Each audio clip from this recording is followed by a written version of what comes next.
High, আমি দুতি। তো আমি এখন প্রায় রাত 9টা বাজে। আমি এখন মহারাষ্ট্রের পার্বতী হিলে রয়েছি। এটা এত সুন্দর, খুব একটা ভিড় নেই, বেশি মানুষজন নেই, খুব হাতে গোনা কয়েকজন মানুষ আছে। এত সুন্দর, এত সুন্দর, মানে আমি জাস্ট বলে বোঝাতে পারবো না।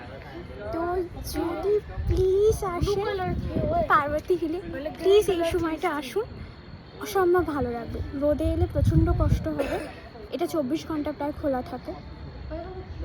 আপনি যদি পার্বতী হিলে আসেন, মানে এতটা রিফ্রেশ ফিল করবেন, আমি জাস্ট বলে বোঝাতে পারবো না। আর এই যে গোটা শহরটা, মানে এই যে পিছনের যে গোটা শহরটা দেখতে পাচ্ছেন, এত মায়াবী, এত মায়াবী, মানে আমার ফোনে অতটাও সুন্দর আসছে না, আমি অতটা সুন্দর ক্যাপচার করতে পারছি না। মানে গোটা শহরটা মনে হবে যেন তারাবাতি দিয়ে জ্বালিয়ে আছে, মানে টুনি বাল্ব দিয়ে জ্বালিয়ে রেখেছে। এই যে অসম্ভব সুন্দর, অসম্ভব সুন্দর। তো এখানে কোনো এন্ট্রি ফি নেই, আপনি জাস্ট পুনে রেলওয়ে স্টেশন থেকে র্যাপিডো বুক করে চলে আসবে।